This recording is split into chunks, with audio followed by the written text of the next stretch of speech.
Всем привет, это видео на канале Комф, меня зовут Саша Ляпота. Я хотел рассказать вам про 7 приложений, которыми я регулярно пользуюсь на своем смартфоне. Но таки решил некоторые пункты объединить в категорию. Во-первых, не все приложения есть и для Android, и для iOS. А во-вторых, лично в моей жизни некоторые действительно нет смысла разделять. Объясню на примере первого пункта. Итак, первое это YouTube и YouTube Creator Studio. Разделять два эти приложения лично для себя я не вижу никакого смысла, потому что я в равной мере потребляю контент и создаю его. Каждый мой день начинается с того, что я открываю YouTube, просматриваю, что нового появилось в подписках. За обедом я смотрю YouTube, а во время дня я регулярно подсчитываю комментарии к своим роликам на всех своих каналах, для того, чтобы вовремя отвечать своим подписчикам. Также в Creator Studio вы видите всю аналитику, можете проводить какой-то ресерч по своему каналу, предоставлять скриншоты рекламодателям и так далее. Поэтому по факту для всех людей я обязательно рекомендую устанавливать YouTube, если он по умолчанию не установлен на вашем смартфоне. А для тех, кто еще ведет свои каналы, обязательно ставьте Creator Studio. Второе это музыкальные стриминговые сервисы для вашего смартфона, ну на самом деле и для компьютера.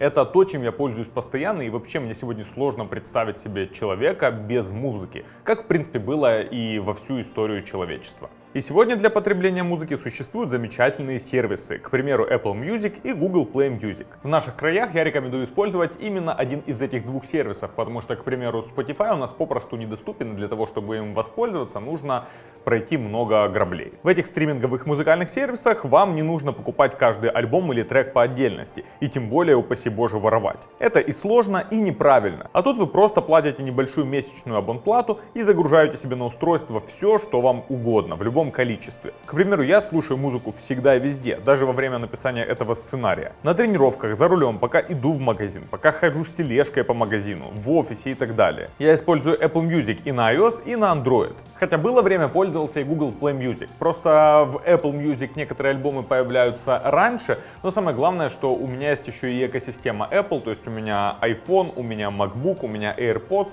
и все это лучше все-таки синхронизируется друг с другом при помощи Apple Music.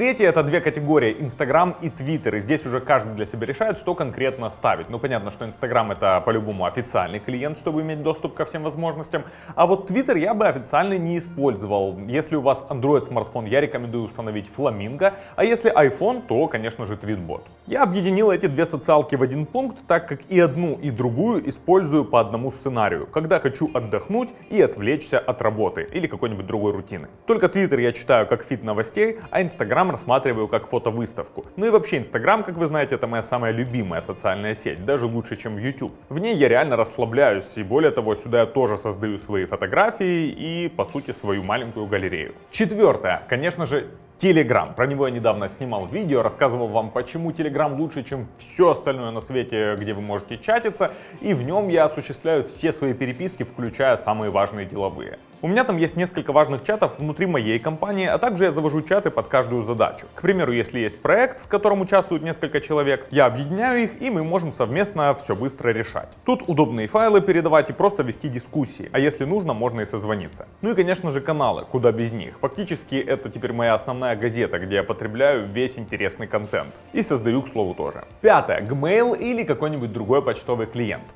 Итак, почему Gmail? Если у вас Android смартфон, то именно Gmail, независимо от того, где у вас почта, на Yahoo или где-нибудь еще, поддерживает совершенно все самые нужные сервисы, ну или вы можете ручками добавить какой-нибудь свой. И я считаю, что для Android лучшего почтовика, во-первых, нет, во-вторых, и не нужно, он реально очень крутой. А вот для iOS ситуация другая, там приложение почта тоже неплохое, но, к примеру, с Gmail не очень хорошо работают пуши.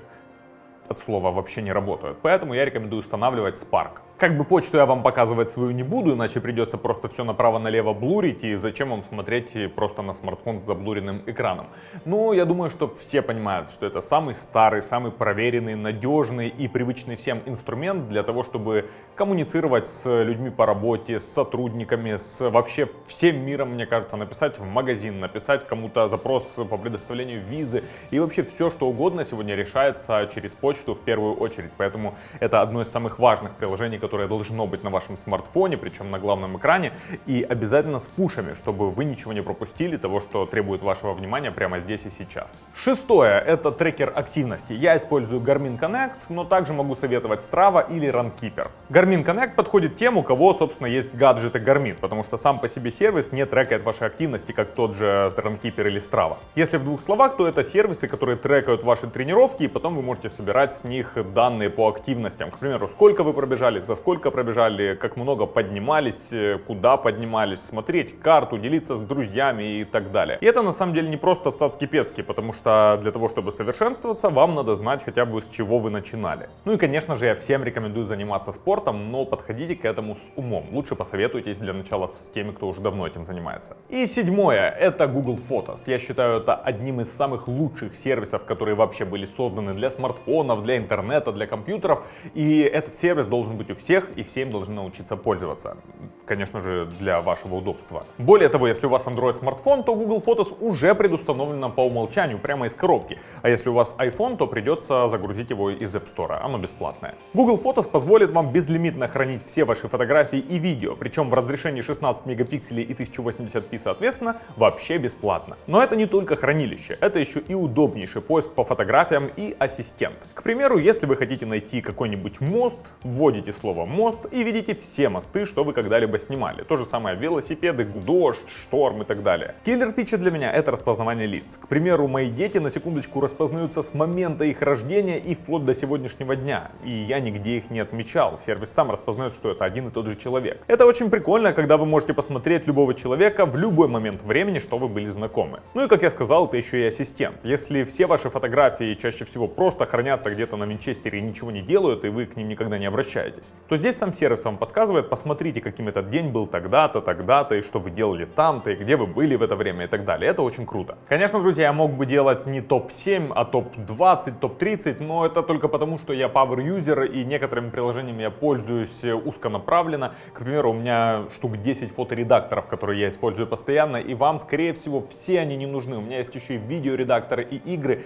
И, кстати, если вы, возможно, попросите, то я сниму вам, к примеру, топ-игры для мобильных телефонов, очень-очень крутых. Спасибо за то, что посмотрели это видео. Если оно вам понравилось, не поленись, поставь палец вверх для того, чтобы я чувствовал какой-то стимул и то, что вы меня поддерживаете. Если ты здесь первый раз, подпишись на канал, а также посмотри топ-6 причин пользоваться Snapseed и топ-8 причин, почему Telegram лучше других мессенджеров.